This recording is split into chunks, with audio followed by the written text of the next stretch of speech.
Hi there, and welcome to the Skylight Books author reading series. If you'd like to learn more about us and our many upcoming author events, please visit skylightbooks.com, where you can browse our inventory, buy books, and join our Friends with Benefits Club. You can also follow us on Twitter, Tumblr, and Facebook. To speak to a real live bookseller like me, please call 323-660-1175. Thanks for your support, and enjoy. We're so happy to have Words Uncaged here tonight. It's a creative platform created by the men of A-Yard, California State Prison, Lancaster, and CalState LA professor Dr. Bidhan Chandra Roy. Its purpose is for incarcerated artists, writers, students, and poets to critically engage with readers, for those readers to rethink who incarcerated men and women are, and to imagine alternatives to our current system of mass incarceration in the United States. Without further ado, I'll just hand it off to you guys and let you guys take the stage. So thank you. Set this up here. Can everybody hear me? All right, my name is Jose Cubillas. I'm a graduate student at CalState LA, and I work with Words Uncaged. I started it maybe like 3 years ago. I found out about the program on campus, and I walked into a meeting, and it seemed like a very free thing to join. Dr. Roy just said, hey, you're in this meeting, you're part of it now. And we just started working with some writing from Lancaster Prison, as our announcer mentioned, that the program began in Lancaster State Prison here in California. The men in A-Yard and Dr. Roy got together, and they had this idea of kind of reimagining what it means to be incarcerated, or what kind of the views people have on incarceration. And from that work, a lot of great things have happened. One that happened recently that maybe Tobias could talk about later. And for this reading, we're going to have Tobias Tubbs, Joanna Diaz, and George Sanchez, who isn't here yet, but hopefully he makes it. They're going to be reading from their books, and also from Human, with the first journal that Words Uncaged produced. Now, a little bit about that work from the journals. The first journal, which is behind me here, Human, was produced about 2 years ago. And it was the first attempt that Words Uncaged put out to kind of give voice to these men who had been kind of silenced by this criminal justice system. And when I started working on it, it's kind of seemed like a far-fetched idea to me, to be honest. I'm going to receive writings from men in prison and help them kind of develop their writing so that they can have a dialogue with people outside here in the community around us. And I thought, what a great idea. I've heard things similar to this before, but I didn't realize kind of the impact it would make, especially knowing now that one of the guys who I would correspond with is now sitting in front of me right here. He was a life without parole inmate at Lancaster Prison, and he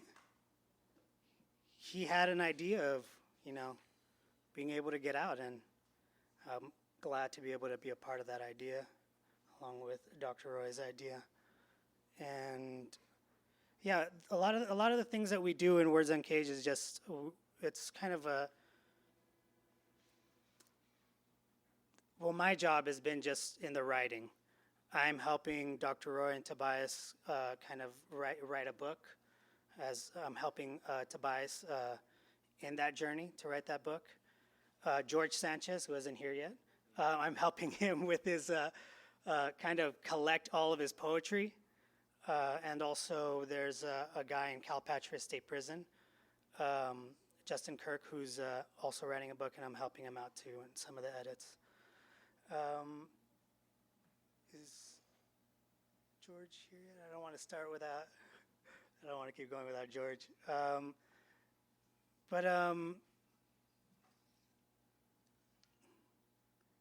I'll just introduce the first reader. And if you guys have any more questions about Words Uncaged, you guys could ask them towards the end.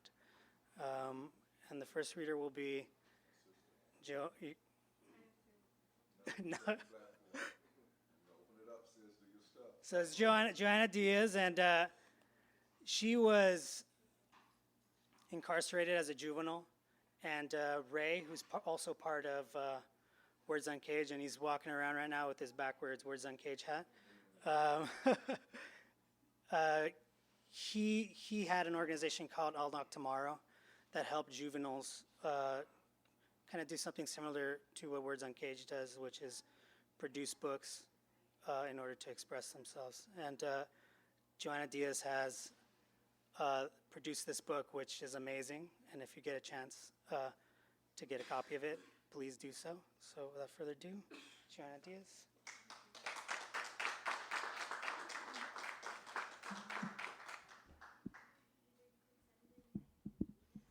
Hi, everybody.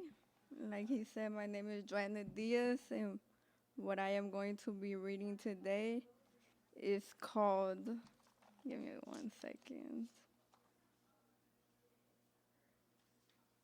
The Girl in Orange and Chains.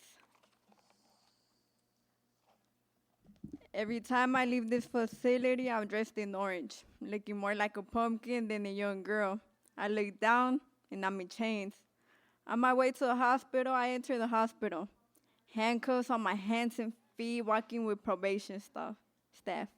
Everybody stops what they're doing and they just stare at me. I know they're judging me.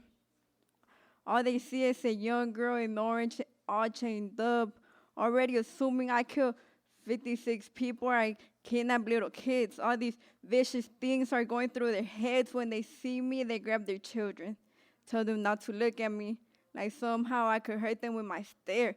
I sit down, and the 2 seats next to me are empty. A lady walks in, scanning the room, looking for an empty seat.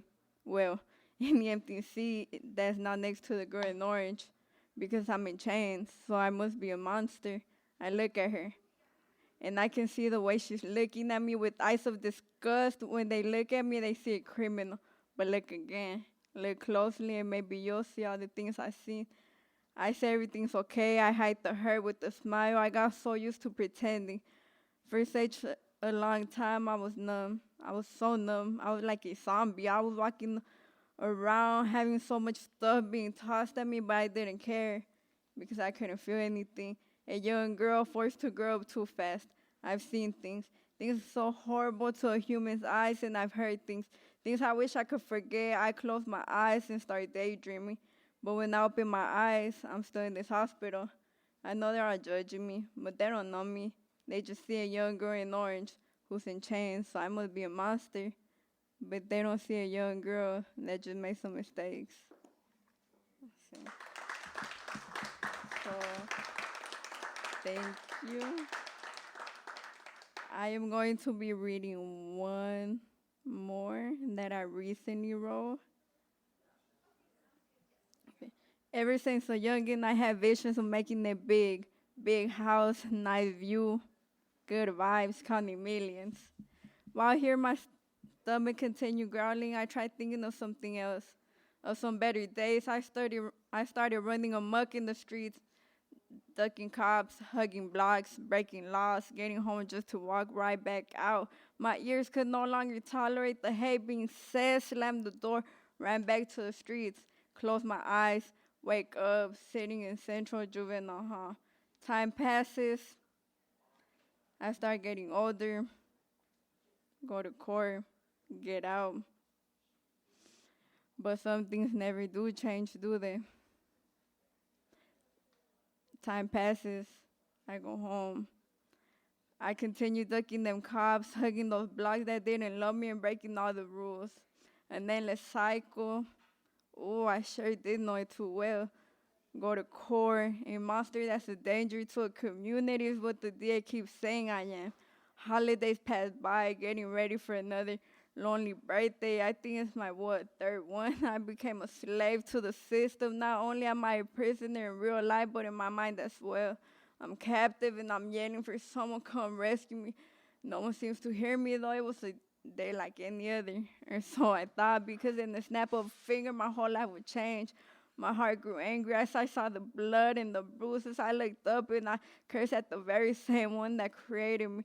I remember when I became enslaved to that very same drug I swore never to touch. But as I remember all those things, I know it was all for a purpose. At the time, it's what broke me, but now I thank God because it only made me stronger. Now I can look back and say that I made it. Now it's my turn to get back. Now it's my turn to make a difference. Now it's my turn to tell them kids they can make it. The things that broke me are the very same thing that keep me going today, because now there's no going back. Better? Well, where is it?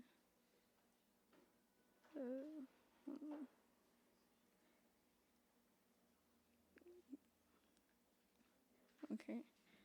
The cracks on the sidewalk are filled with innocent bloodstains and broken dreams that were once alive. Gangsters standing in the corner protecting the neighborhood. Soldiers fighting in the gang warfare, graffiti on the walls. Welcome to LA, where if you ain't with the activities, you consider sucker or mark. Where people post guns on social media and incriminate themselves. Welcome to LA, where life ain't no game and bullets have no name. Where the streets ain't no good, but nobody wanna hit them bugs. Where change is possible, but nobody wanna put in the work. Where we give up when things get hard, but then complain because things remain the same. Welcome to LA, where not many survive, where not many make it, but we're making it. Okay, thank you.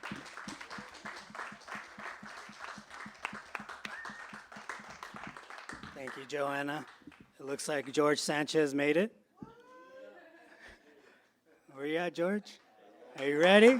Give him a hand. Hello, everybody. Hope everybody's doing good. My name is George Sanchez, and this is a little piece I wrote specifically for this event.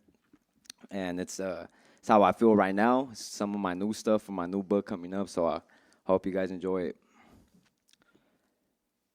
Tune it down. Slow. Thank you. Tune it down just a little bit. Thank you.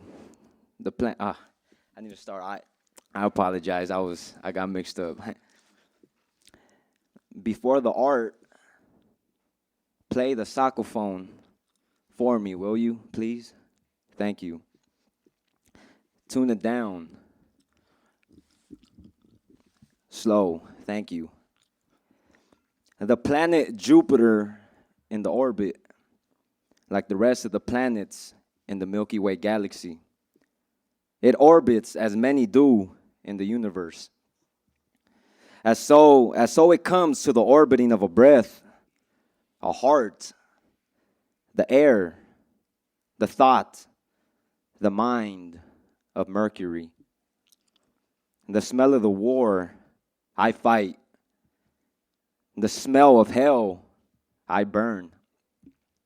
The scars, and I cannot deny to you my battles or attempt to cower from exposing, more of sharing what was in the heart of this mortal who preached, who drank blood and swam in venom to feel cleansed. Oh, how confusion was upon those from smoke and poison in glass bottles and poison in soda bottles. Plastic cups were poison from a thing called liquor. Wars with wins and battles with losses. Tattoos on bald heads. Tattoos on chins. Tattoos on necks. On faces, on top of eyebrows. Tattoos on arms. On hands, on chests, on backs. On shoulders, on stomachs. With words like love, I used. With words like hope, I used. With words of hatred and revenge, I have demonstrated, confused and in fear, as a crow is black, like the hood of death. But so is the paint that mixed and gave more of life to the flowers, the garden, than devastation and tragedy. Now we can pick a rose for our mothers because the life we loved that brought us air, so we can move and share. And nightmares of the endless night, bones endlessly broken. I awoke in sweat. Memories of the riots, flashbacks.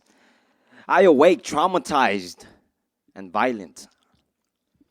Memories and flashbacks of the mountains I had to hike with a 40-pound pack to prove to a fire chief I was capable of becoming a firefighter. Awake traumatized and paranoid.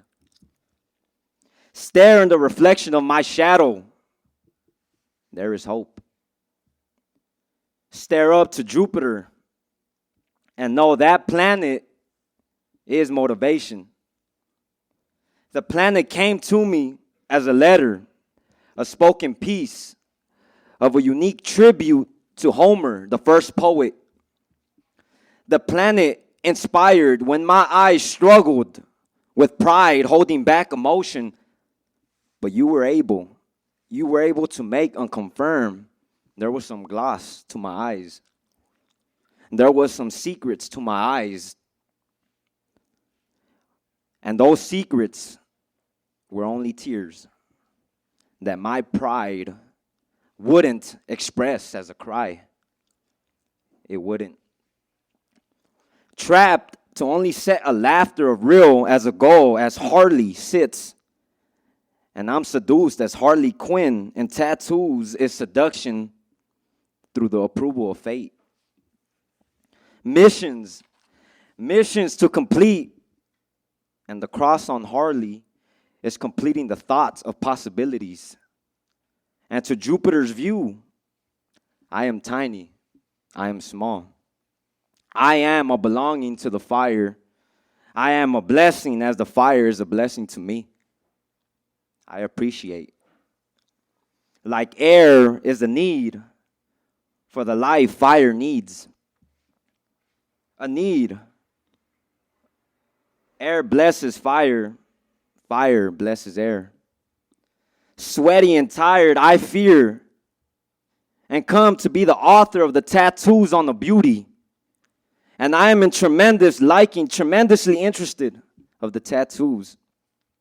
And what makes me to sense, after coming to God on knees with thorns, coming to like Harley, coming to constantly view the universe in the perspective of war and knowledge, and curiosity being misused, confusion being misused, ideas and opinions causing both, of war and the types of laws we obey, we hail, and we live to listen to. Hail to the love, deep in trance, and write a story, express interest, and fall to shyness. But the like for the mistress of laughter, the tattoos, is tremendous. Close to R&B, close to oldies, close to opera, close to jazz. Harley is the R&B. My life is an opera, and Jupiter is the jazz. My art is a riddle, and my heart to speak is a dance. God has prayers through my words. The ghettos I stood in, the alleys I ran in, the bridges, the LA River that I crossed to escape chaos and failure. My voice was with the mics and papers. Ask me why I favor Tupac. And ask me why did I claim myself to be a demon when I was 11. Hope is set, and I climb. The revolution I voiced angry folks who asked for justice. Voiced a rebellion, My redemption was the answer for many others and their prayers. Meditated in the hole, meditated on lava, meditated during echoes and yells. Ask hardly for me. Express to hardly for me. Give hardly to the oasis for me. And put me as a hope. Put me as a success. Shapes of cubes and triangles. But the shape of devotion is that what runs blood in my body through veins. I will be the poet of downtown. The sadness to those and the hero for the youth when I was a baby without freedom. When I sang and I wrote, sometimes it rhymed, sometimes it did not. Dipped my brush in the color hazel and made a mural off the single color. I called the mural February. My attention on Harley. Ask Harley for me. Give Harley to blessings for me. Give the ink the tattoos for me. Give to me inked R&B, the mistress, so I can have the goal of laughter, of happiness checked off. This is the modern day expression, modern day thought process. This is today for me. This is tomorrow for me. Danger and falling in shock because Harley is causing the attraction of passion. And looking to Jupiter, you feel like you are betraying another emotion of yours. Ask Harley for me. Off labor and sweat, off boxes and sweat, ask Harley Quinn for me. The mistress of laughter, the tattooed music, the inked R&B, the tattooed rhymes because even the glances have a melody. I came to the crowd as a poet, came to you as Machiavelli, came to you as a rebel, came to you as an activist, and I shared with you my revolution, gave you insight to the Harley in my head and the planet Jupiter that orbits Mercury as its devotion and motivation. Tattoos as stories, giving you Harley, giving you me. I eased pain. Shook hands with other men and said, it was a pleasure doing time with you, my boy. Paroled, roamed for a job, and got to feel defeated. Got to feel defeat. Brothers, even Italy, Sicily, knew the struggle. We shook hands. I came to make eye contact. My eyes went with Jupiter's. And that's the more ambition, the motivation needed to get employed. Get to the artist destiny drew me to be in the era of civilians, gangsters, and politicians. Sweat, I pushed. Beaten, I swore. Defeated, I promised. Dipped again in hazel color, calling the second mural May and October. Ask Harley for me. Ask her for me. I was blue, I remember. I was before a hammer and a judgment, I remember. Ask for Harley. Permit Harley for me. Ask for the ink. Permit the tattoos for me. This is an opera. Tennessee Williams can compliment. Shakespeare can nod.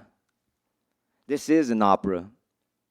The instrument used to make this is a saxophone. Being tuned to gold, we all are. Being turned to gold through my opera and the saxophone playing. I spoke as George. I shared with you the letters that are literal settings I visit. Waited for Jupiter, spoke to Jupiter as it orbited. Jupiter orbits Mercury. Harley Quinn is a riddle I am fearful of because I need to figure because I'm interested. Today, tomorrow, the present, I dipped my brush in hazel color. Today, tomorrow, the present, the grass misses the lioness being on its ground. Today, tomorrow, the present, the future. You were able to listen to a real saxophone play. And that is what you just heard. That is what you just heard by George Sanchez, titled Harley's Tattoos in Jupiter's Orbit. Thank you. I appreciate it very much. I hope you enjoyed it. Thanks, George. Now, I met George through his writing first, same way I met Tobias. Ray, who is somewhere around here, there he is, hiding in the back. He handed Dr. Roy, and then got it to Eleanor, another grad student that works with Words Uncaged, and then it was handed to me, and I still have half of it, actually. We're going through it, trying to make his third book happen. But I was tasked with finding a few poems to put into the second journal, which is Disconnect, Reconnect. And so if you're interested in reading some more of George's poems, there are a few that are found in this journal. And he also has another book that is here, right? Ray, is it still here? It's sold out, actually, apparently. So when it's back in stock, just look up George Sanchez in the poetry section. And yeah, and Joanna's too. So, and now I'd like to introduce Tobias Tubbs. All right, Tobias.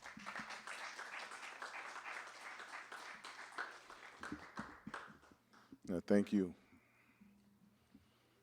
Every day I'm fortunate to share the microphone with Johanna and George. It's very emotional for me. I spent 3 decades in prison. And within those decades, that orange in those shackles, there's a femininity that was not able to be expressed. That environment, it stifles and suppresses and disturbs and destroys and intoxifies or whatever the case might be. So when I see my sister and up here doing her stuff, it gives me a greater sense of warmth and appreciation for those years in which I wasn't able to do mine. And when I see my young bro, knowing he went in at a very young age and he's able to still experience his 20s out here. Oh, my God, I'm almost 50. So when I see you at the age of 20 be able to get out, bro, it's always humbling. My name is Tobias Tubbs, and my father introduced me to books at the age of 7. We was in a place called Lamert Park, and he curated my bedroom with hundreds of books. And he said, son, books is revolutionary. Son, books are means of escape and coping. He said, son, books is what you would have to have a relationship with. So when I met Bidhan Roy, it was after about 23 years of incarceration with a death sentence. They told me I was going to die, and they meant it, but I didn't believe it. So he said, we're going to produce something. And this is one of many things me and Bidhan and our brothers and sisters who joined us produced. It's in a book called Human. It's one thing I figured out very quickly when you're in court as a young person. I was a adolescent offender, a youthful offender, they called me then, 1991. You go from a name, Tobias Tubbs, then you go to a number, 876464. And then as technology advanced, and we became barcodes. So we don't even need you to speak anymore. You just grabbed your little ID and they scan you like a bag of Oreos or something. Oh, I felt it was quite disrespectful. How I went from a human being to a number, to a barcode. So when Roy said we're going to give you all a platform to speak for you have light, and that light deserves to be shared in humanity. I believed him. I believed him. Why? I don't know. Maybe I needed someone to believe in at that point in my life. So this is what we've produced. This is on page 100. It's called Critical Pedagogue 1.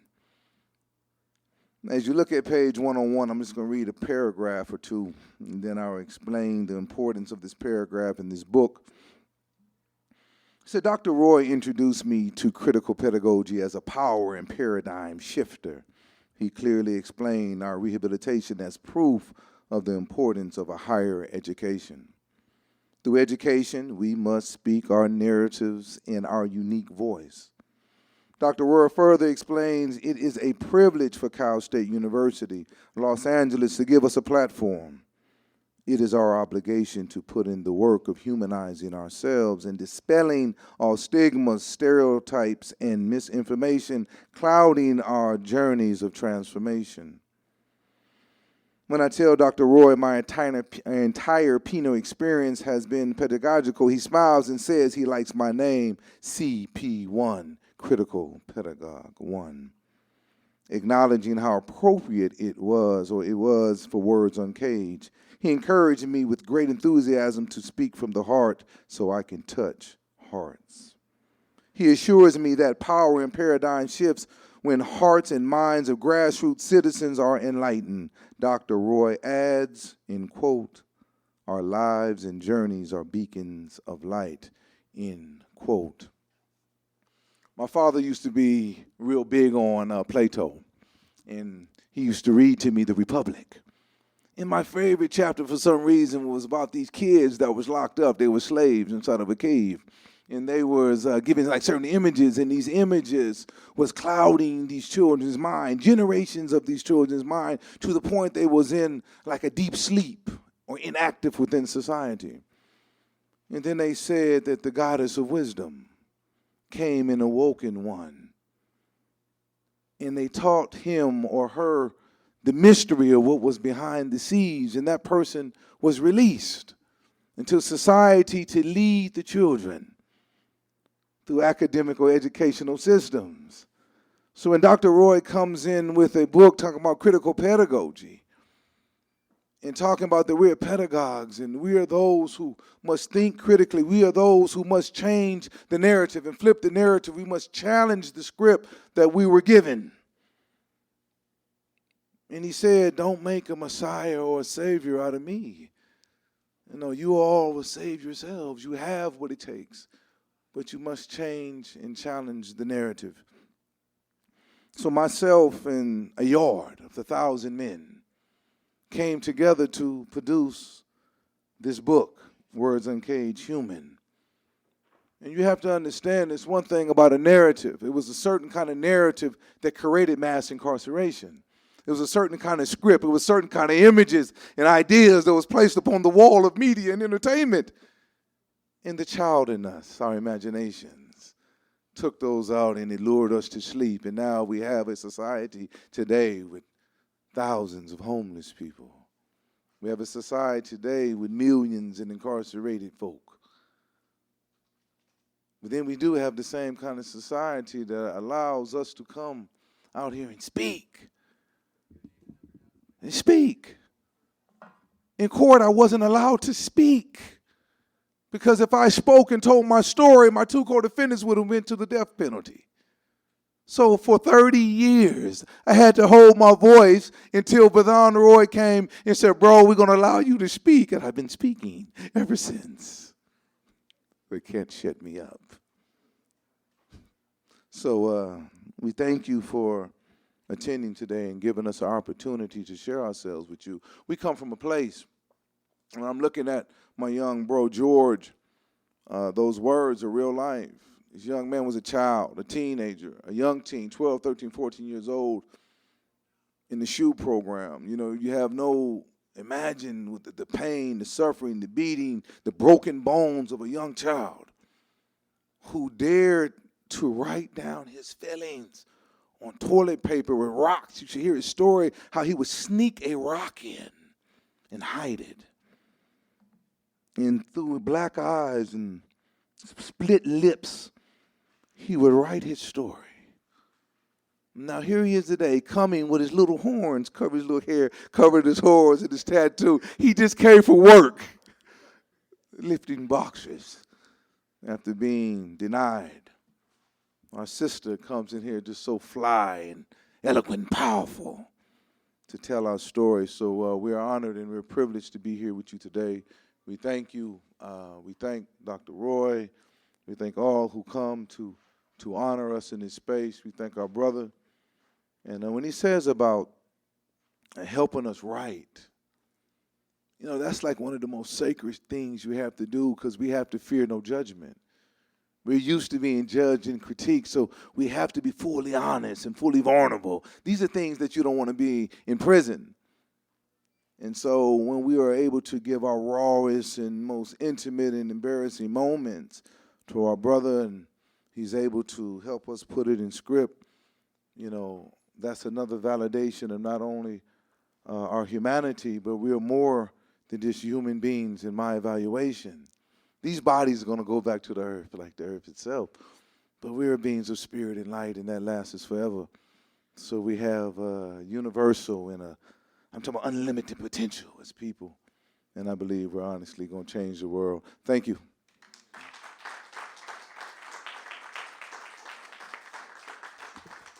All right, are there any questions? Anybody have any questions out there? Yes.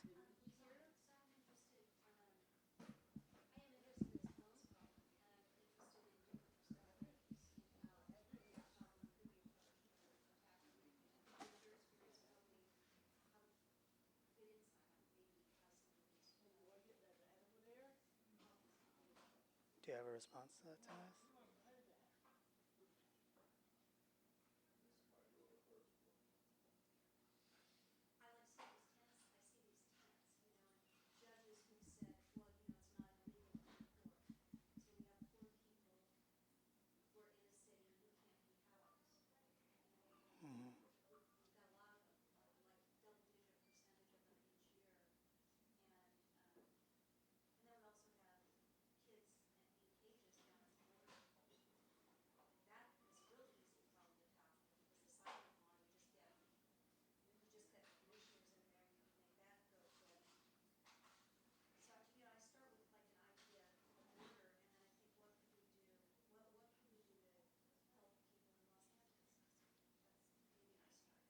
Do you have a response for that, George?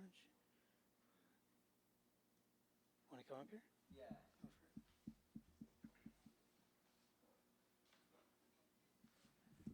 I mean, well, you know, there's a lot of programs, right, for inmates, ex-cons that come out and stuff like that. You got Homeboys Industry, you got us, you know, ARC and stuff. They provide, you know, but I feel like it's me personally. You know, we may have different opinions, you know, how we think we could set a change.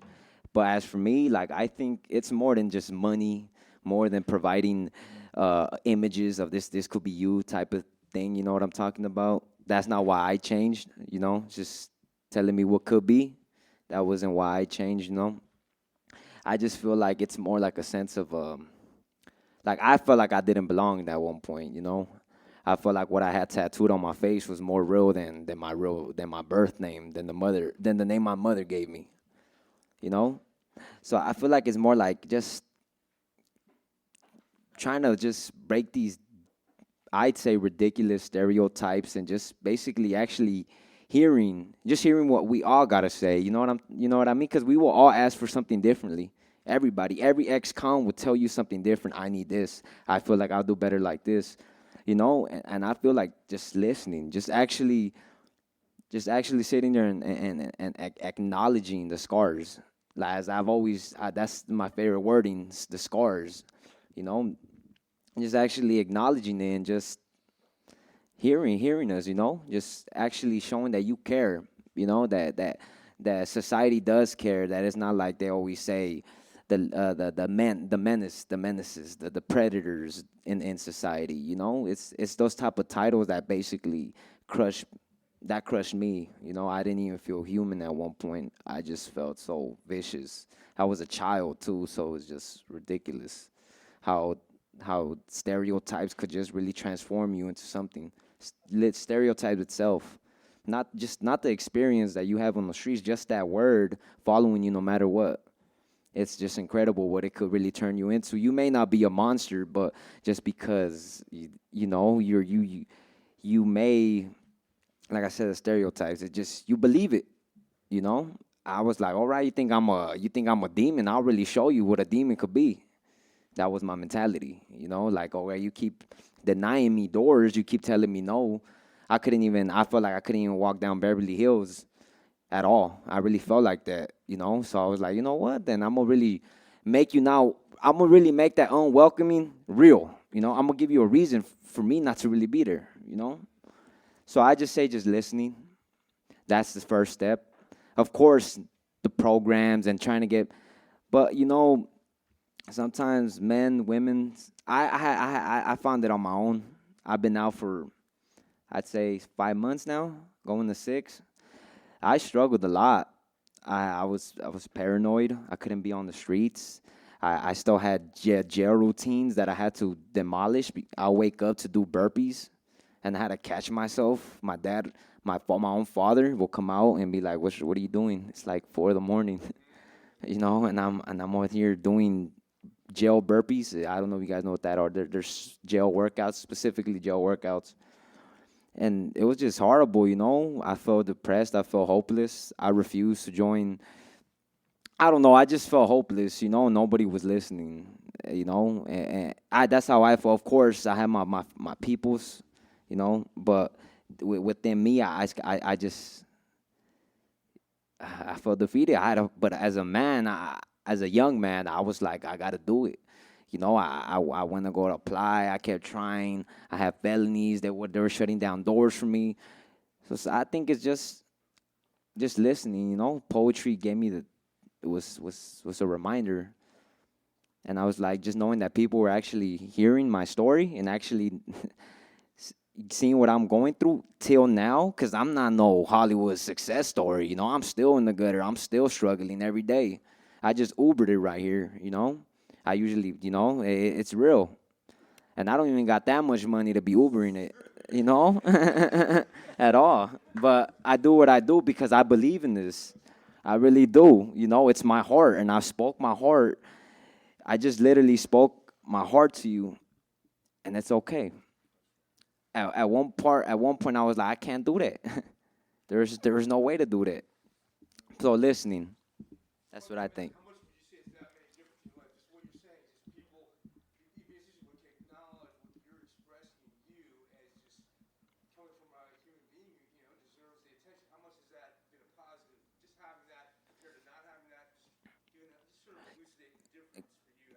It's I'd say it really changed a lot of things because I see it like a mission. You know, I'm not just speaking for me. There's thousands. I mean, thousands of kids in West LA, East LA, South Central, Southeast LA, all Hispanic, African American, that are those demons right now. They are what I was when I was 11. There's a lot of those kids right now, and I know they feel exactly how I felt. You know, those kids just want to be heard. You know, they don't got a mom or a dad.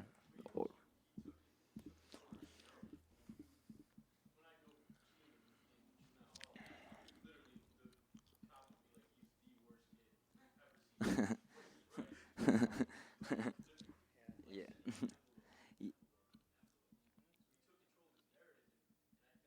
Yeah.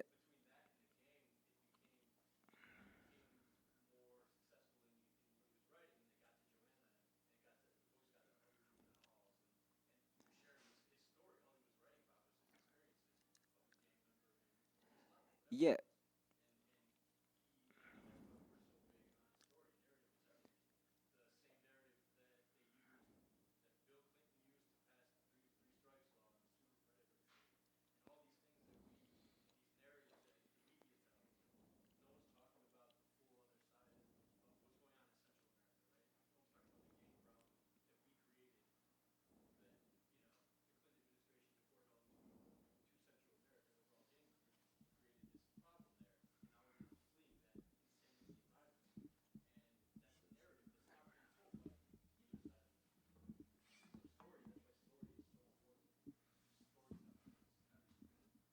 Thank you, bro. To speak directly to what you asked, homelessness is multidimensional. It's no like one answer that I can be getting, but it's kind of quite personal with me. One of my young brothers just was relieved. They took him to the wine guard.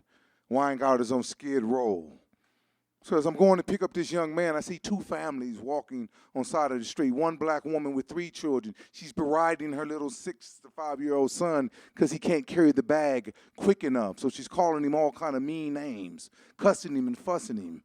So I asked my young brother, how many more times are we going to just ride by and see these families without us standing out to try to do something? So just to answer your question directly. So I got off and tried to talk to her first. And she berated me. I'm not homeless. I ain't amongst these people right here. I got someplace to stand. She talks to me real crazy. I get in the car and ask my brother, what does he think? He got out at 17. He did 15 years. He's 32. He says shame brings about denial, and denial brings about hostility. So we kept riding. Then I seen another mother with 5 children. 5. The oldest 10, the youngest 3 months. I asked her name. She told me her story. And I promised her that it was the 4th of July weekend, as many were celebrating, eating barbecue and doing else we do. I told her, I promised you wasn't going to live on the streets tonight. And she said, I'm escaping from the shelter because it's nasty, it's filthy, and it's predators trying to kidnap my kids. So all the women you're seeing running from the shelter, we're trying to escape during daylight so we can find a place to hide at night. So when you ask me about homelessness, I have a homeless family living with my woman right now. I didn't even want to tell Bidhan. He'll get nervous. Yes. I went inside my community, Leimert Park, and I told the business owners there what was going on. So we raised $1,000 to put up in hotel to hotel. The money runs out. So I tell them, I'm going to go put her back on the street where I found her. Oh, no. Oh, yes. Where the hell you think she's going to go? Shit, I'm on parole. I'm in transition. Homelessness. 50% of homeless people are previously incarcerated people. George, Joanna, me can be homeless. We have an office. On the Los Angeles side of the office is big old buildings being built and skyscrapers. On the other side, they have strategically pushed all these people into this little area. So when you ask me about homelessness, yes, my bro said you got to listen. The answer to homelessness is not lied up in these big old buildings with these people discussing. You must go talk to homeless people. And you have to listen. Then we have to be honest about how they became homeless in the first place. It's not cookie cut. I was raised in Crenshaw. That's where I hang out at. 6 o'clock every night, you got cars that strategically park with full families because of predatory leasing and all these old different BS that took place in the banking system and housing system. Took their mortgages, and now all these women are on the streets because the men left. So now you have women in cars sleeping. But now it's a crime to sleep in those cars now. So now they're booting the cars and they're putting these women on the street. So if you're asking for an answer for homelessness, oh my goodness. We have more homeless people here in Los Angeles than almost anywhere.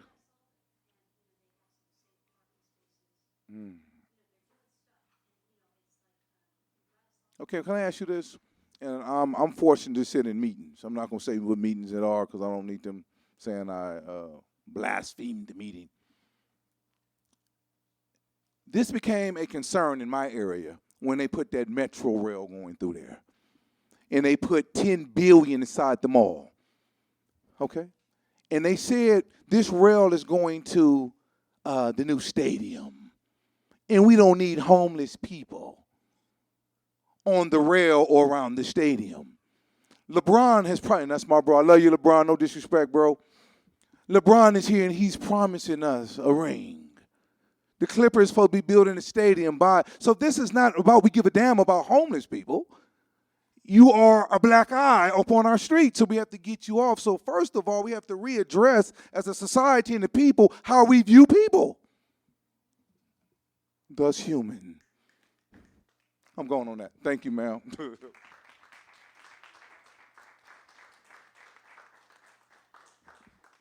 Any more questions?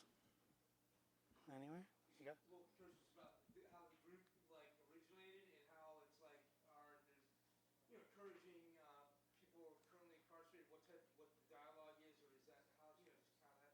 How it originated? Well, it originated on A Yard in Lancaster State Prison.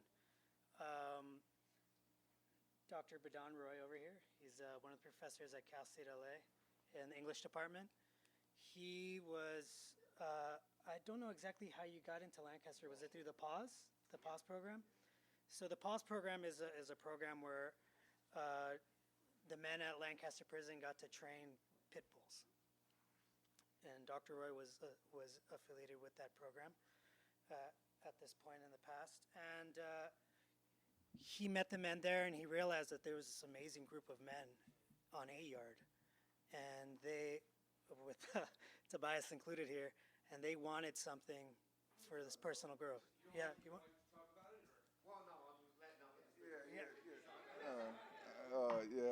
To give you a first-hand experience. Yes, it came through Pause for Life. He adopted a dog. The bros who are part of Pause for Life invited me to that space. He was doing writing workshops, getting us more in tune with our feelings and emotions and be able to articulate ourselves in an academic setting. I couldn't stand school for various reasons. That goes on to him being able to, with another team, get us a higher education, college inside of the prisons. This man right here. He wanted to go a step really further because he really believed that we're going to destroy the prison system, period. He wants to top it. He said, we're going to create an organization and we're going to put ourselves out of business. And when we're out of business, we know that we have quelled the system. So what happened was he challenged me and a group of men to be willing to imagine and believe. He said, me and the grad students will take care of the corporate side. We have a bunch of strategic partners where our young bro just named other organizations that brought the publicity forth to give people like me a chance to go before the governor and the board to speak. But on the grassroots level, it was through critical pedagogy. It was through a professor who believed in us. It was through a professor's woman or wife who believed in him and allowed him to come see us for hours at a time. So when you ask how did this come about and what we do, this is breeding hope. It's saying that we have a voice. We have to cultivate that voice. We have to put ourselves in uncomfortable situations, which are normally educational situations. And then we started to produce writings, and not only writings and poems, but also art. And this art was being shown to the world through various agencies. Cal State University was one. It started getting publicity of the CEOs in Silicon Valley and all these kind of influential people who talk to the governor and say these men deserve a chance. These men was me and a very small group of men that opened it up for a larger group. So that's what Words Uncaged we do. We give voice, bro. We have an office that men and women can offer their voice, and we highlight their voice to humanity. We're avatars to men and women behind the wall. Now, we're blessed in which he spoke to be able to go into the prison in which I was at 20 years. And the warden has done something very courageous. He has actually told us he would like for us to apply our programs and whatever we're doing out here into an institution so he can change his institution. So now we're really about to get active behind the wall, bro. So I hope we was able to answer your question.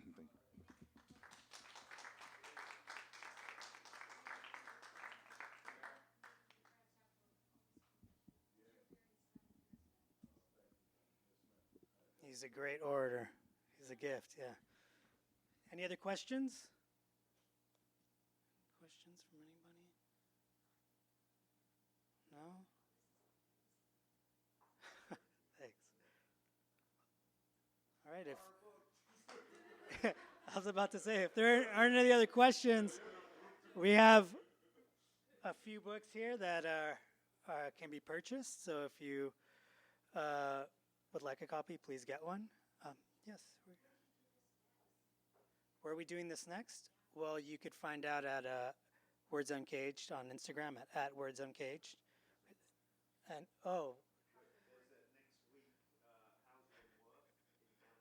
yes.